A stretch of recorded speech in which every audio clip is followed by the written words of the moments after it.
Thank you for being here and welcome from TTF. Welcome, welcome. We're super happy to have you here today. My name is Kevin Calixto. I am the education manager at Tacoma Tree Foundation. And a big thank you to Manny Sandoval and our TPL partners for letting us host and collaborate on this presentation and many other presentations that we do. Have you all heard of Tacoma Tree Foundation before? Have you all participated with our work so you know all the amazing work that we do? Awesome. But I do want to let you know about Tacoma Creates. We are here today because we believe that planting without education is not likely to succeed. Our educational program offers free opportunities to learn about a spectrum of ways that we can engage and care for trees. We offer tree pruning and tree stewards workshops, which I actually found out today that one of the TPL folks, Clover, was a part of our tree stewards program. So that was really cool to make that connection. We invite experts to teach us about the science of trees, local artists to help us connect to trees through our cultural and personal experiences, and we offer at least 16 different tree walks throughout the year, including neighborhood and mindfulness walks. A huge part of this is thanks to Tacoma Creates. Tacoma Creates is the reason why many arts, culture, and science events are able to take place in the city, which is your contribution of 0.1% of sales tax that makes it possible. That was a little bit of who we are and some of the logistics for the webinar. I'll go over in a little bit, but the next part of this is our land acknowledgement and our introductions of our experts today. But yeah, at the end, we'll have time and opportunity for you all to share your questions, and hopefully we'll have some answers from our experts. The chats will be open, so I'll be monitoring that and check in with our folks in the front to make sure that we get those answers. And for everybody on the webinar, uh, we have this model here: the trees are beautiful, humans' life is flawed. So if there's any connectivity issues, just be patient, and thank you all for being super patient. Our land acknowledgement is as follows. At the Tacoma Tree Foundation, we acknowledge that our work takes place on indigenous land. Despite generations of violence, Coast Salish people still live here, practice their cultures, and care for the lands and waters. We honor and respect the sovereignty of all tribal nations, both here and around the world. Our urban area was and is being built by immigrants and people of color whose labor and cultural contributions to the modern identity of Greater Tacoma we also recognize. So with that, I would love to introduce our speakers for today. Um, we have Sarah Lowe with us today. Sarah founded TTF in 2018 and Strategic Nature in 2021. She is the reason why our work begins with community. We plant trees to grow community. Sarah holds degrees in fish and wildlife conservation, watershed management. She is a certified arborist and an expert in urban forestry, community forestry, and health and wellness. Her work combines a love of trees and nature with her professional background in urban and community forestry. Her curiosity for trees, nature led her to pursue a career focused on urban ecosystems, health, and sustainability. In addition to leading educational talks, mindfulness walks, and helping to connect people to nature and to each other, Sarah is currently assistant professor of practice in urban forestry at Oregon State University College of Forestry. And I would also like to introduce Tony. Tony was born and raised in Roslyn, Washington.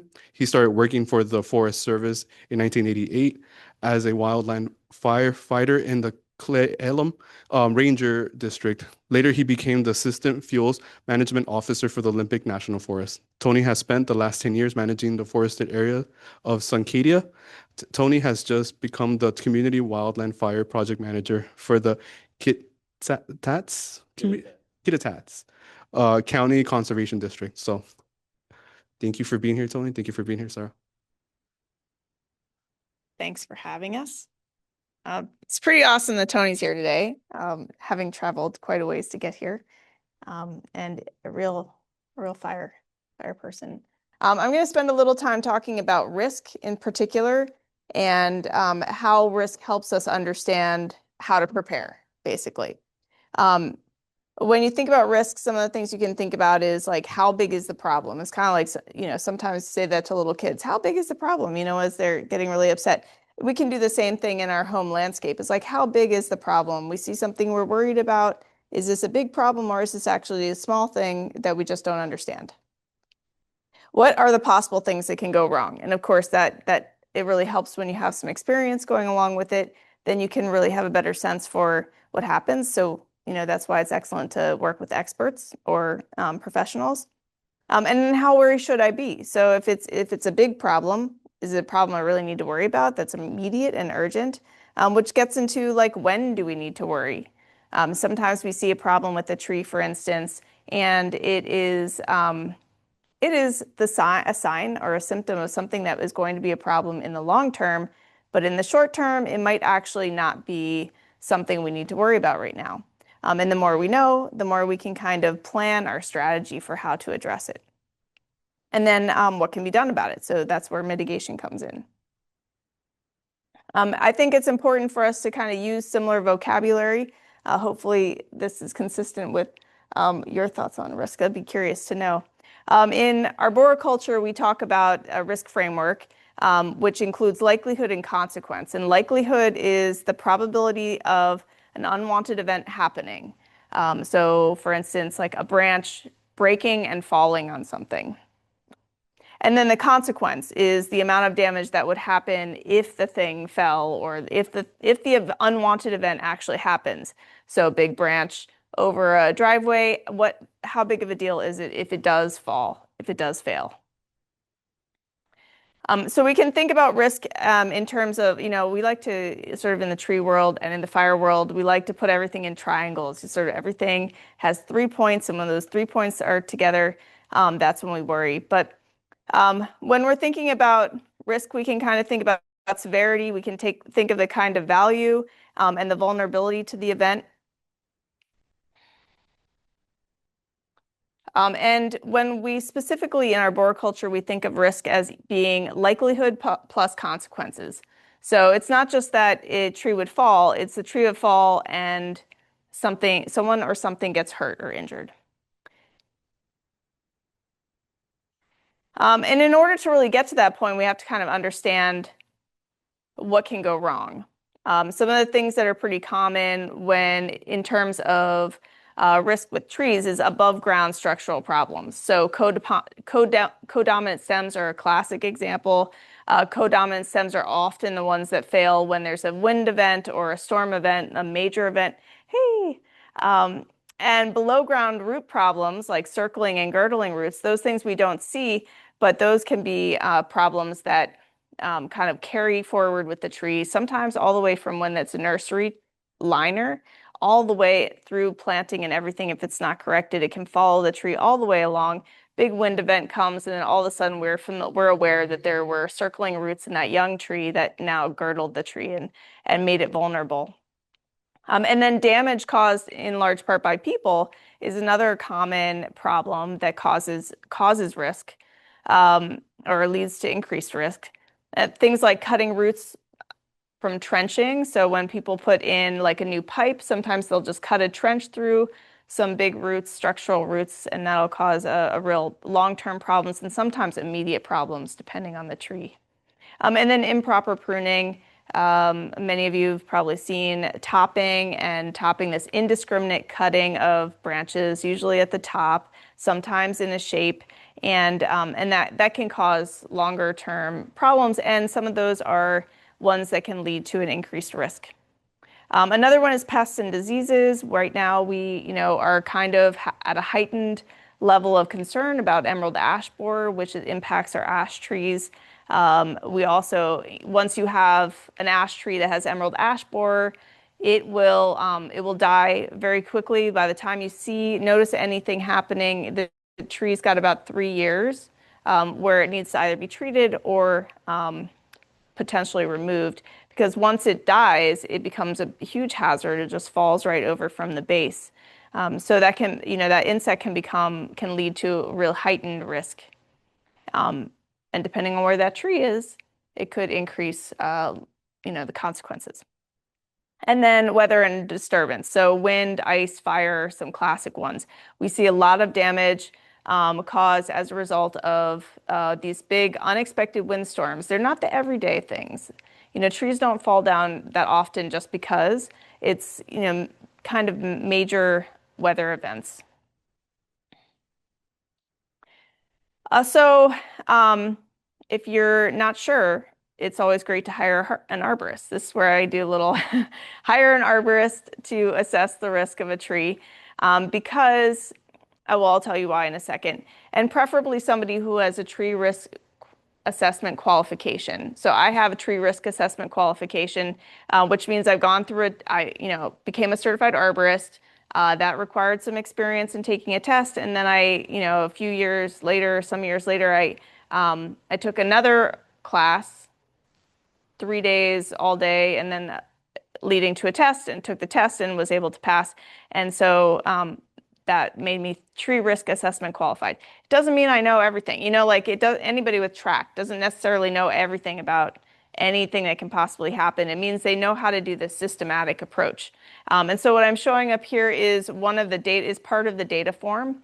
And what you'll notice, you might notice it's very small, I know, but I just wanted to give you this sense that there are these steps that you go through, and this is just the first part of a 2-page form.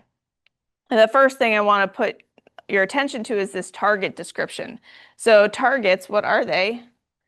Well, like if a tree falls in the forest, does anyone hear it? That's kind of a classic philosophical question, right? If the tree falls, does anyone hear it? We think about this a little bit with targets too. If a tree falls down, but there's no one around or nothing around to get harmed by it, then it's not an issue. It's not a hazardous tree. Doesn't matter how scary it is, it's not a hazardous tree if it's not in a place where people are, where infrastructure is. However, so it depends on where the targets are and what the targets are. Targets are generally people, anywhere people are a target, and like a building or a infrastructure, like I said, or a vehicle. Those would all be considered targets. And places where those things might be at any given time would also be a place we would want to take note of. On the other side of this form that, is part of this systematic approach is this evaluation of those targets. So the targets, what's the likelihood of failure of each individual target? So like this professional who's looking at a tree, and this is all preparing, right, for a wind event, a storm event, something like that. We're really thinking about that. Tony's going to talk about fire, but most of these things really apply to sort of failure of branches and trees based on wind events, storm events, natural, disease, pests and diseases, things like that. So we have this likelihood of failure plus likelihood of impact. Those things kind of go together. And if it was a branch, for instance, it looked like it was failing, we would say, is it improbable, probable, or probable? Is it improbable, possible, probable, or imminent that it's going to fail? And most of the time we don't say imminent. Like it's got to look like it could fall right now. So I mention that because every once in a while that'll be put on something in order to justify the removal of a tree when in fact it's a really rare occasion that we're using that word imminent. Those like situations, a tree failure is imminent, you might almost see it, you can actually, there's like lifting and things, so a lot of things fall in this possible and probable. A likelihood of impact, then we're looking at none, low, medium, and high. Here, I'll move it forward. And in that case, it's like, yeah, what's going to happen if it falls? And usually, and that can vary so much, it's entirely based on the site conditions. And then we go down to this little table down here, this matrix one, likelihood matrix, and we use that to come up with a failure and impact determination, I guess you could say. And then that leads us to consequences. So negligible, minor, significant, severe. So if we're out in the middle of the woods and there are no people and no infrastructure, then we might say negligible. That same tree outside of this building, we would say maybe severe. If it had like a high likelihood of impact and probable likelihood of failure, then the risk rating would be very high. Let me just check the time. Okay. And then the thing we sometimes forget, we get worried about trees. This tree's gonna, there's a branch, there's something happening. What if the wind blows? What if a storm event comes, what if we have an ice event? Sometimes they think like, I'm going to have to cut the tree down. Like it's this all or nothing kind of thing. Like there's something wrong that could be a hazard, therefore the tree must be cut down. But the reality is that we have all these mitigation opportunities that are available to us if we know how to use them. Um, and as community members, we can also advocate for these too. We can advocate for pruning and maintenance and that sort of thing. So there are like various pruning practices we can do. Just a couple examples. You can remove a hazardous branch. That's kind of straightforward. If that's an option, then wow, the risk goes down entirely. We can sometimes we can also reduce weight off of a branch, and that can help reduce the risk if it's a branch situation. And then sometimes if it's like a very special tree, the option is actually to route people around the tree, away from the tree. So usually that's used in a park setting or in a like an arboretum or campus kind of setting where you can change the flow of traffic. And we don't usually do that on sidewalks unless it's unless you have this um, immediate situation where you're imminent risk happening. Then you might be actually um, trying to route people around so that, just in case. And then the biggest thing is to monitor to see what's happening. If it doesn't look like there's something dangerous happening right away, then you want to monitor it or have a professional help you monitor it. And then there is the option of removal. And so, we don't want that to be our first go-to with any tree for removal to be the way that we're addressing risk. We want to see if there are other options first. So that's kind of the point. And so basically, I'm kind of wrapping up here that we identify hazards in order to reduce risk. Sometimes when we're scared, like let's say we see a scary, tree looks scary in the wind, like I'm like, it's too scary. I don't want to think about it. Or like, I wish I'd just remove it because then I don't have to think about it. But if we can identify the hazards and really understand how much risk or how little risk they present, then we can do something about it and we can reduce any risk that we have.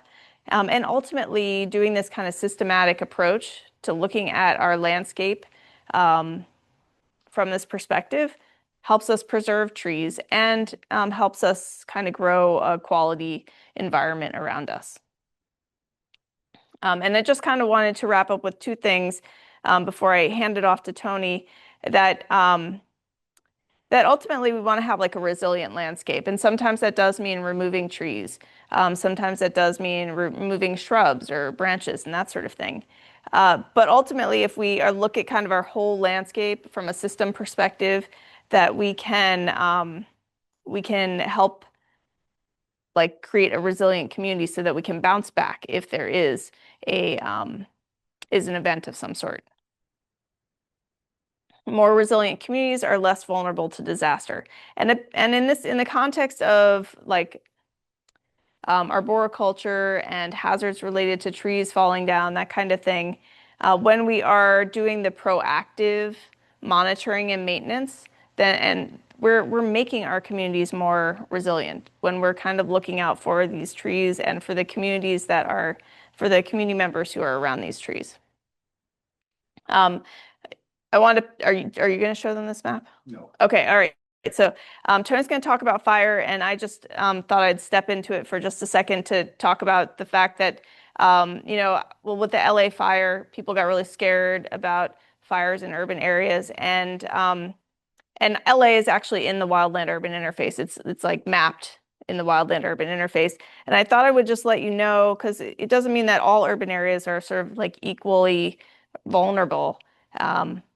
That there's this cool map. It's the Wildland Urban Interface map. You can see kind of how different cities and towns, where they fit in this wildland urban interface. And so you can see that most of Tacoma is in the medium and high housing density and doesn't qualify as interface or intermix. So these wildland fires, like what LA kind of was part of a wildland fire situation, it's a very different situation here. So I don't want to say anything else about fire, and hopefully I didn't say anything that, well, if you do, please tell me if you disagree or agree. But we'll pass it over to you now. All righty. My name's Tony Craven. I've spent 30 years doing forestry and wildland fire management. I'm a member of the Washington State Wildland Fire Advisory Committee, providing recommendations on wildland fire to the Commissioner of Public Lands. I currently am trying to protect my local community of Roslyn-Clallam and Ronald and Thorpe and Ellensburg from wildland fire through the use of a community wildfire defense grant. I wear a bunch of different hats, so it's interesting. So one of the things that I wanted to talk about is on the screen, you see what I described as the 5 o'clock news fire. This is what everybody thinks when they see fire.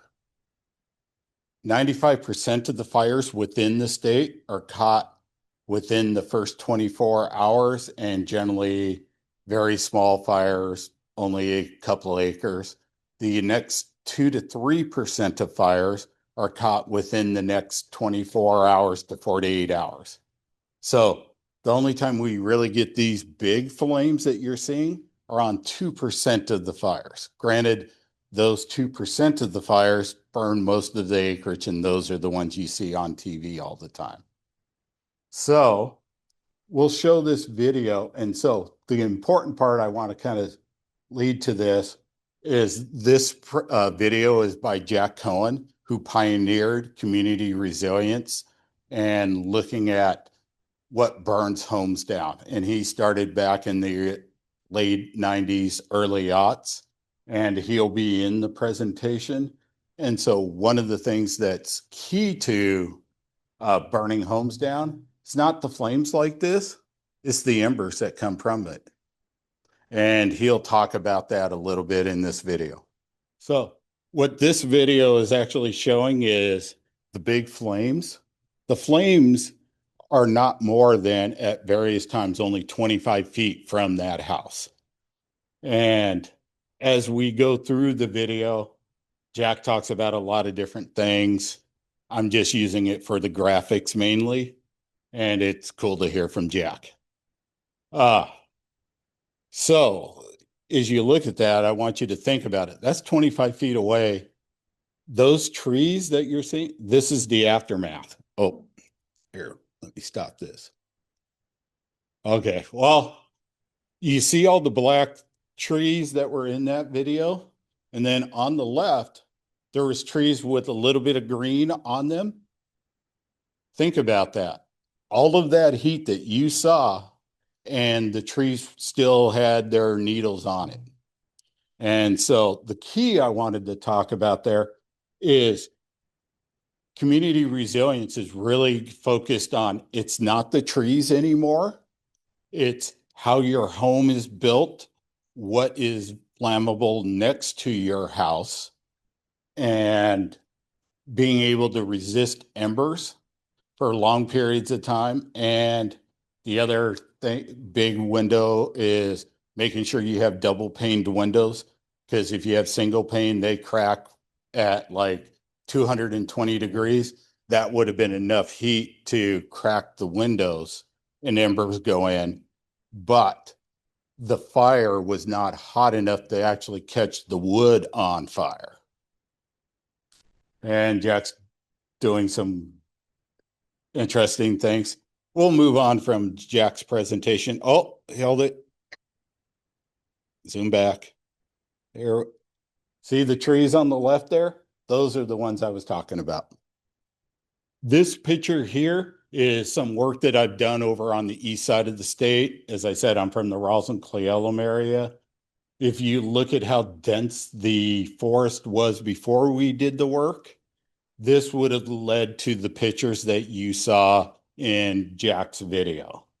And so the bottom picture is me going through and masticating all the smaller trees. And the key thing that people generally don't realize is they think trees burn, but trees don't burn. The needles burn. And so the goal with the work I did here is, you'll notice all the trees are pruned up at about to 10 feet. That's because the top picture, when you're looking at it, that provides ladder fuels, which allows the fire from the ground to get into the crowns of the tree, which then produce the previous video's fire behavior. The bottom picture, there's no way for the fire to get from the ground into the crowns of the trees. And so the fire stays on the ground, which makes it fightable by most firefighters. Wind may drive it a little bit more, but sooner or later we can be effective in suppressing that. And then obviously if the fire is coming at your property on the ground, it'll work well that way. So moving on to the next video.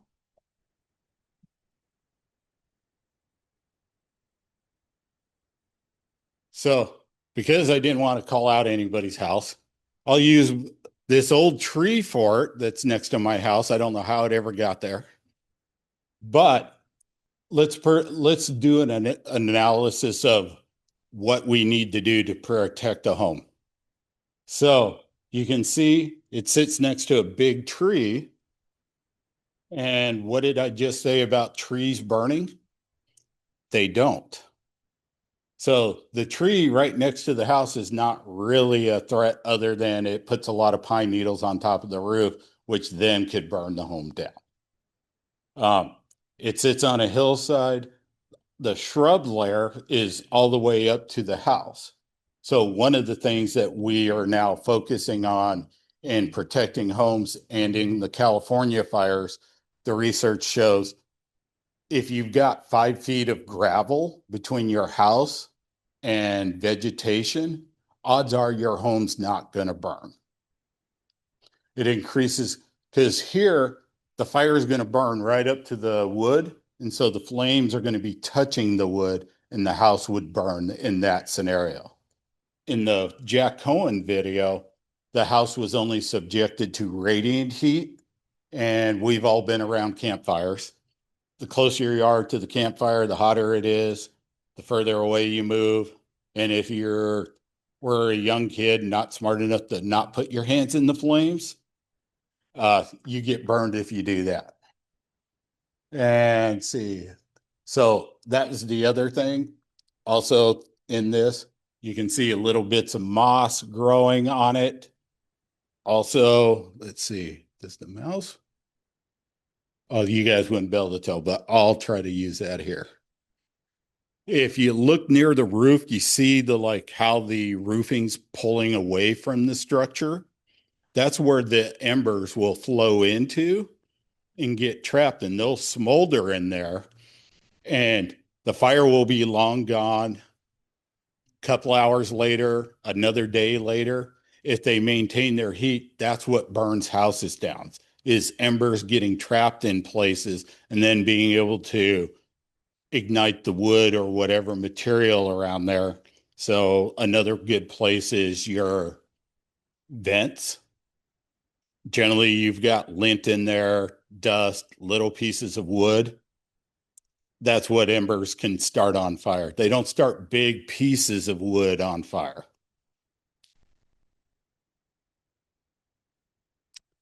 So this is another tree near my house.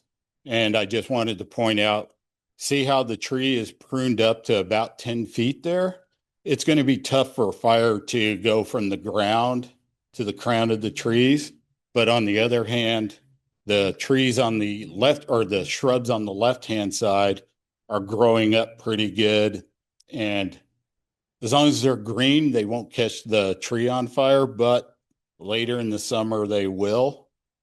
So another good point I will point out is if you're doing firewise work and you're working with shrubs, do it late May, early June, because they cut those bushes last year in April, and they were almost the same size they are now before the end of summer, because the shrubs are still in their growth spurt phase, or they have enough energy to regenerate. If you cut them early, they just go on further on. This is a picture of a tree that's not pruned up, and notice the grass underneath it. The closer the needles are to the ground, everything on the ground will burn. Things that are, so a tree that if you cut a tree down because you don't want it to burn and you just leave it on the ground, the tree will burn then. This one, if the fire moves fast enough underneath the tree, it might burn, because will there be enough residence time by the grass to actually heat the needles up and get them to combust? And that's really in fire what we're always looking at, is how much time heat's being applied to whatever we're trying to get the burn or stop burning.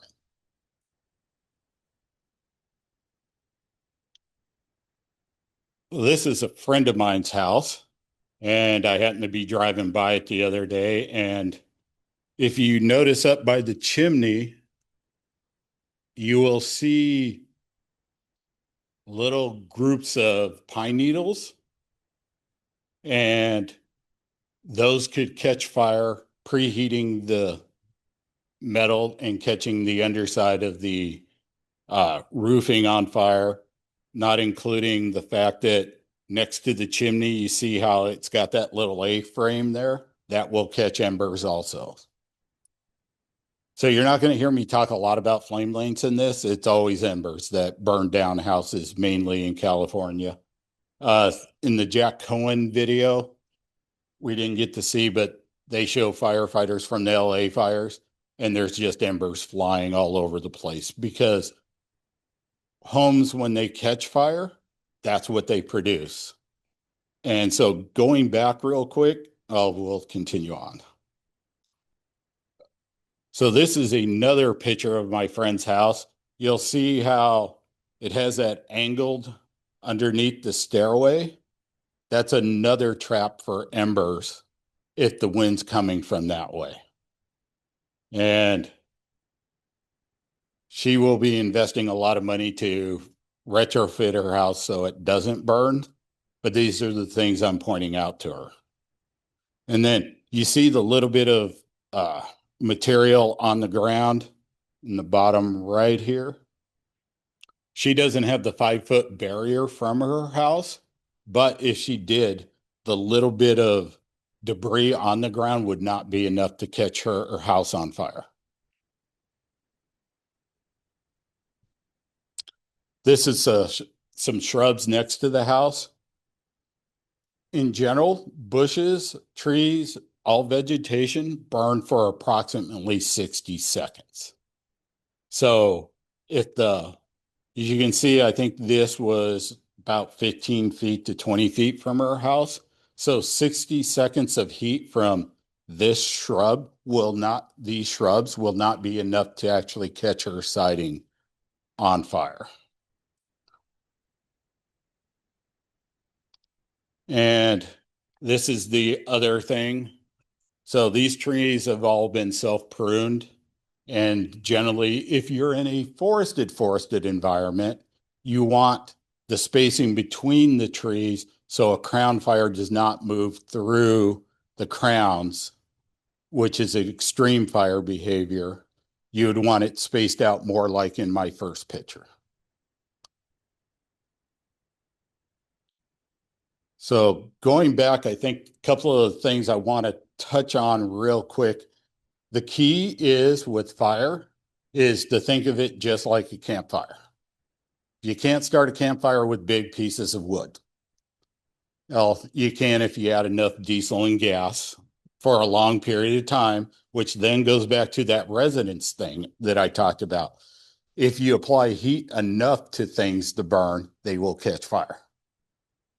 But the little embers, getting into the little pieces of wood, your lint in your dryer vents. That's why when you have vents, the key is you want 1/8 inch screening on all your vents around your home. Because that'll prevent the embers from getting into your house and into finding in your basement where all the little pieces of wood are, dust, whatever's actually in your basement. that is combustible. Embers. I'm going back through my thought process. I think that's about everything I have for you guys.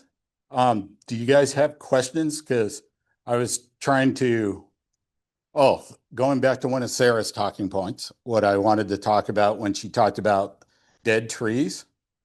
I do a lot of work where if we're removing tree, if I was doing a timber sale, let's say, I create snags. And so if you have like a dead tree or a tree that's about to die, as long as it's not going to hit anything, go up, prune it or cut it off at 10 feet high, and it will provide wildlife habitat for however long you feel comfortable having that snag on your property. I think that's going back. Does anybody in the room have questions? Go ahead.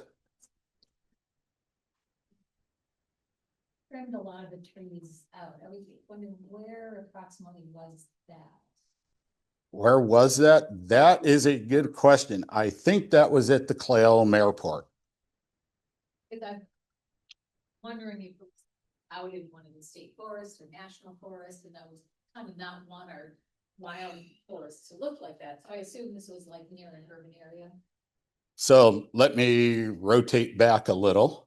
So one of the more interesting things is in that picture that you saw, that's how our forest, at least mainly in the east side, but also on the west side, that's how our forest looked. We currently have more trees than were here historically. Restricted? We've restricted fires, and so we now have more trees than fire would have come through every, let's say, over here, depending on where you are. Oh, don't have the picture, but depending on where you are, Native Americans would have been burning areas to maintain their meadows, make it easier for traveling. Wildlife love traveling through areas that have been thinned out. And generally, you didn't see it in that picture, but I also leave habitat clumps that have been pruned up. The deer and the elk love them because they get out of the snow, out of the rain, and animals are like us. I will just say they're lazy and they don't like walking through thick jungles. So they pick the use picks up in those areas. The other thing that happens is birds, because birds travel somewhere 20 feet or less. So if they can fly, they fly through the forest, but if it's really thick, they don't hang out in there all the time. Some of the smaller ones do, but not a lot of them. And this is just what I've been taught by the wildlife biologists that I work with for the past 20 years. There be, you know, heat management and groundwater soil retention when they're So there's more water retention because ultimately, if you look at the previous picture, that stand had probably 800 trees per acre to 600 trees per acre. All 800 of those trees is sucking water out of the ground. The other aspect that goes with that is, I'm going to screw the word up, so Sarah's going to help me. Transpiration. So more water and snow make it to the ground when there's less trees also. And they just did a research study in Kittitas County analyzing that.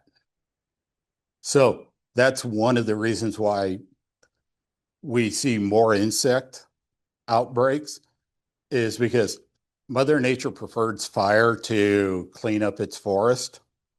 And then when we take that away, she sends in the bugs and the cruds, root diseases, bugs to kill the trees. The trees then all fall to the ground, and then fire comes through once again and cleans up everything in levels of fire intensity that we're not used to seeing. first peoples would do, control burns. Yes. Settlements through this area, especially the like Natural Valley over here. And so it's the Gary Oaks that would Yep. do well with those, but the first settlers said it looked like English gardens and prairies, just beautiful. So while I was working on the Olympic National Forest, we had a bunch of research that I stumbled across. The amount of fire that used to occur in Western Washington is significantly higher than what we have allowed to occur. So is the Over here, probably not, because they have enough issues in the east side of Washington, the east side of Oregon, Idaho, Montana. The Forest Service has issues everywhere. So like my $10 million that I have for my grant only allows me to treat $4.5 million or 4,500 acres. So they're gearing up and trying to do more, but it all costs money. And even within the state, the Department of Natural Resources has gotten significantly more money to reduce the amount of fires, and then also to try to improve the forest health that's out there. So on the east side, we have 1.1 million acres of, that didn't sound good.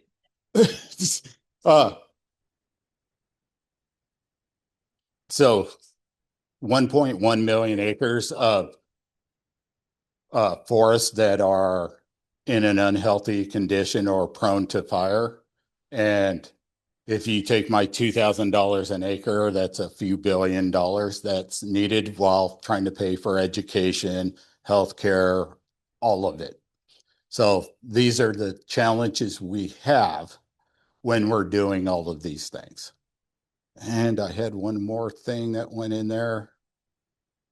So overall, what we're really up against is I can say this with pretty good. Up in 2 minutes. Please clean up the button maker in 2 minutes. Okay. So continuing on, that almost threw me off. So historically, we used to have more fires, the forests were more open, and we had different wildlife patterns because of the way things occurred. So on the Olympic National Forest, one of the things we did is we attempted to try to reintroduce bear grass out in the South Fork of the Skokomish. So there was a clear cut that had already been done, so it was opened up, and then we did a prescribed burn, and then we planted bear grass back in that area. Obviously, this is a 10-year project. I left 30 years afterwards. I have not been back to see what happened, but just to understand, that's how the forest has changed. Is there's no longer bear grass really over on the Olympic Peninsula south from Hoodsport down to Olympia. And then you also mentioned a lot of fire in the South Puget Sound area. Fort Lewis actually has ponderosa pines on it, and they manage those ponderosa pine stands. And ponderosa pine they need a lot of sunshine, and they don't like having neighbors. So if you think back to if those are there and they've been there naturally, the landscape had to look a little bit different compared to now. Did you have any questions? Did I answer your questions about home safety? Okay.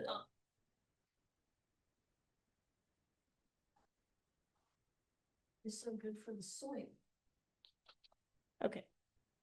So that's just another bonus when, it sure says very good verbal. Yes. St. Helens, right? Well, it's not so much ash per se, but the carbon that the biochar that's created by fires stores more water, actually rejuvenates everything. So if you go look at a prescribed fire or a moderate fire, like the ones I was talking about, not the big flame ones that we saw in the picture, it's beautiful within 2 to 3 years afterwards. Yeah, and I just wanted to speak to your question about water. So just kind of backing up Tony here, that there was a research project that happened with the University of Washington and NNRG looking at Douglas fir stands in a similar way. And so Douglas fir stands might be something a little bit more like relatable for us right here. What they found is that when you had all these, like in forestry called even age stands, where most of the trees are all the same age and you have a whole lot of them, that none of those trees are getting quite enough water. So it's a very water limited environment versus say nitrogen limited environment. The thing that's preventing more growth and therefore more carbon sequestration in that environment is the lack of access to water. And when you do selective thinning and you remove some of those trees, you actually allow those remaining trees to grow more and therefore sequester, like do all that great carbon sequestration, get bigger, potentially be healthier. All those things come from actually thinning. And sometimes I think we get like when we're in the urban environment, we're so like, oh, this tree is, and I'm like, I love trees. I was like, oh, this tree is the most awesome tree ever. Like we can't cut trees down. We want to preserve all the goodness of all the trees that we can. That sometimes it's hard to translate that into these more natural stand. We would think of maybe as more natural stands, but like even our Douglas fir stands that we have, they're not entirely natural because they have come from this sort of weird human influence dynamic that's happened in the last 200, 150, 100 years. So it's not always bad. It can be a very good thing for environmentally speaking, for us to be removing some trees. And the trick is like with everything is being selective and being intentional about how we're doing it. It's kind of like circling back to hazards. It's like kind of identifying where the problems are and what the goals are. Like in forestry, whether it's urban forestry or wildland forestry, we're always thinking about what is the management outcome that we want to see happen? Like what's the change we want to see happen? And whether that's, protecting a house from fire or protecting or managing a tree that is, might have some broken branches or something. It's just being intentional about where's the actual risk. And one of the things I took away from Tony's talk is that there are these real specific things we can do in our landscape, and with that stand of pines that he showed us, where it's pruned up like 10 feet or so. One of the takeaways we can get from that too is that like we don't have to cut a tree down to make it a more fire safe environment. We can prune it so it's not touching roofs. So there's no chance for these needles to get into vents, embers, maybe as a result of needles, like plant material near enough a building that it would go into a vent or into a chimney or that sort of thing.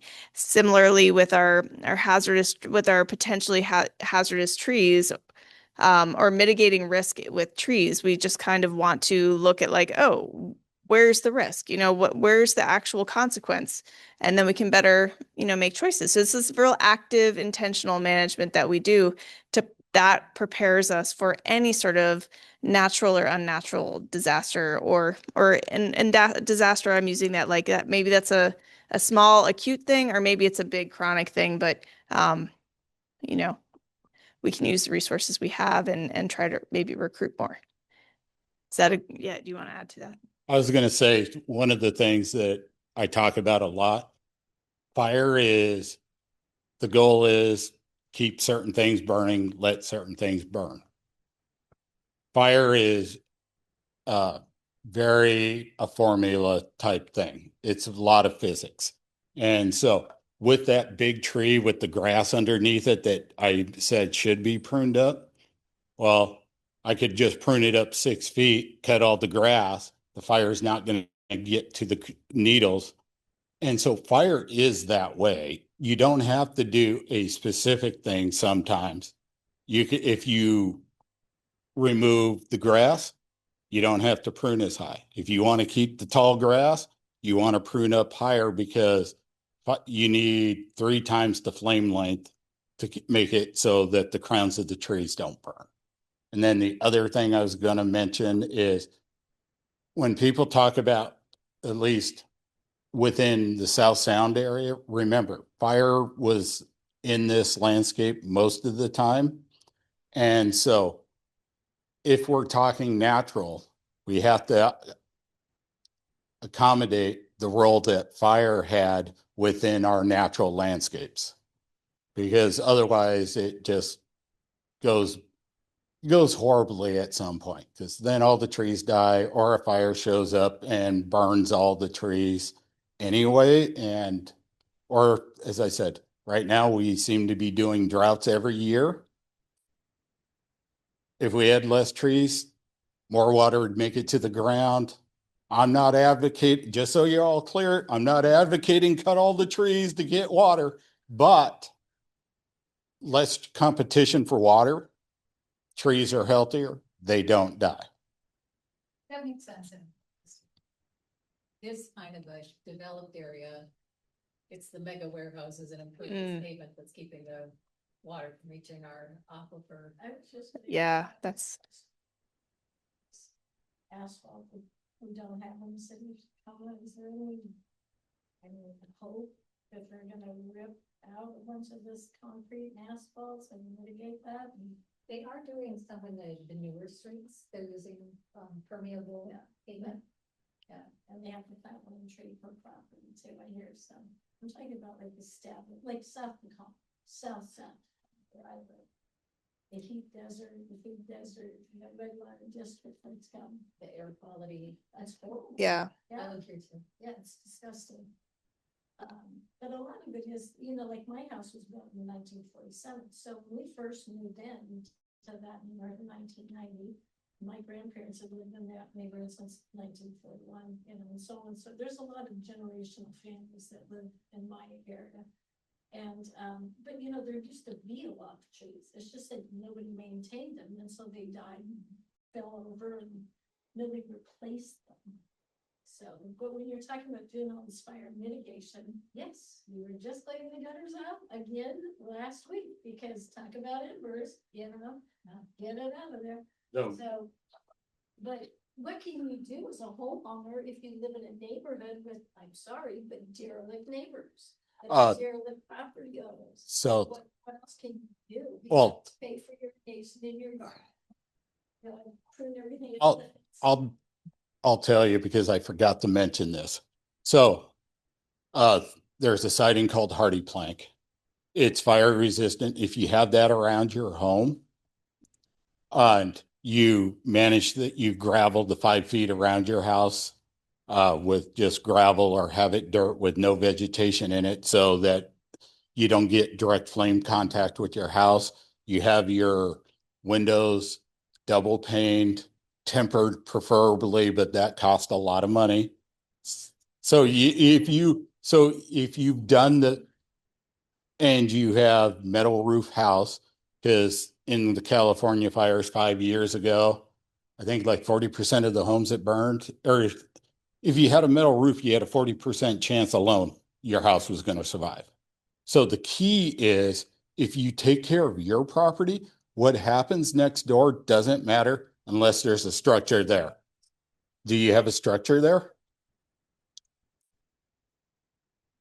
Well, but if you keep the ember resistant, your house ember resistant, odds are the fire is going to go by your house and not have a problem. I am no point guaranteeing that will happen, because Mother Nature likes to disagree with me often, but the odds are very much stacked in your favor if you can take care of the 15 feet to 30 feet from your house and don't let. Well, that's why I said 15 feet, because I deal with this in Roslyn, and that's why I mentioned doing the full firewizing around your property, because you can't manage vegetation to reduce the risk. Because one of the things in California, it was not a wildland fire. It was an urban fire. And it was one home caught fire, then it would catch your neighbor's home, the next house on fire. Because how long did I say the vegetation burns for? 60 seconds. How long does a home burn for? Hours. And so you get that residence time that it heats up the house next to you. It finally catches fire, then the next one and the next one. That's why structure firefighters, when they're out doing putting out a structure fire, they will sometimes go into protection of the neighboring homes and spray water in between them. The problem is when we have, for example, LA has one of the largest fire departments in the world. Once you have a bunch of homes going on, and if you need 4 engines per home to stop a fire, you pretty quickly run out of firefighters. So don't believe the myth that more firefighters would have done anything there. Hardening the homes, doing the good stuff is what will keep your home. So that's why I tell you not to lose hope, because if you've done the good stuff, your house more than likely, and I'm not signing my name anywhere, will more than likely survive.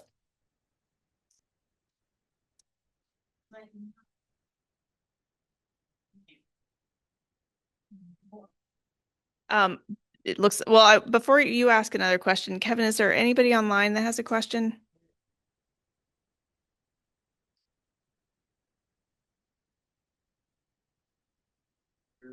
Okay. Well, oh, okay, okay. Okay. Did you have a question? I just say, my friend did re-siding her house with a hardy plank. And I considered it, but my house has the original 120 cedar siding that I don't want to change, and it's in perfect condition still. Is there a paint that would help?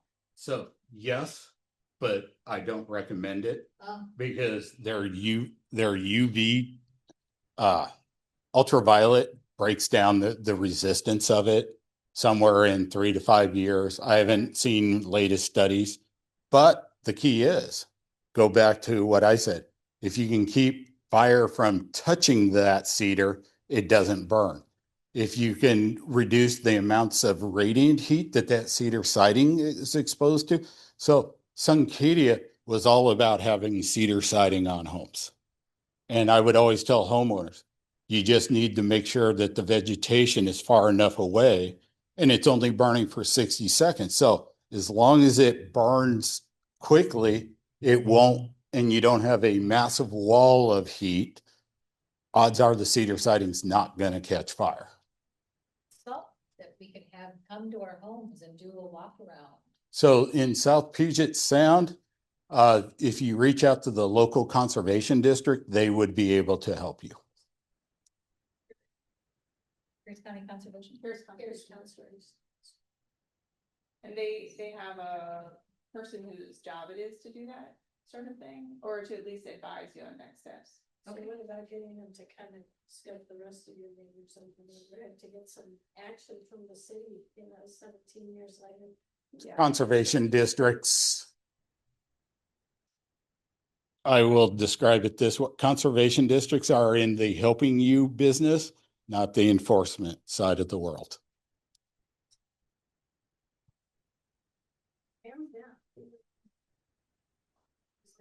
Oh, that ticket's been completed, really? Because the issue is still there. Once they forward that information to that city department, they complete that ticket on the people who answered the phone in. So when you call, they say, oh, the ticket's been completed. It's not, the issue is still there, 12 years later. I know. Again and again and again. So 311, I would get rid of that. It's a waste of tax dollars. We should be able to contact the department's directly, which I also, all the heads of these nuisance code violation people, they all are very familiar with me and my maps. And they still don't know that. It's super festive. I think, there are some issues that are, they're just kind of challenging system issues that require a totally different approach. It's not necessarily an education approach. Yeah. Well, I'm just aware of the time, and I know that the library is closing soon. And we have some people online, so I just want to stop the sharing and check in real quick and say thank you for being here. And thank you, Tony, so much for traveling to share some of your expertise on how to manage or prepare for fire, or prepare so that fire isn't part of the future for any individual home. And thank you for being here present with us today. And an edited version of this will be online at some point. Yeah. Okay, great. So it might be soon. Thank you again, everybody. And I'm going to close out.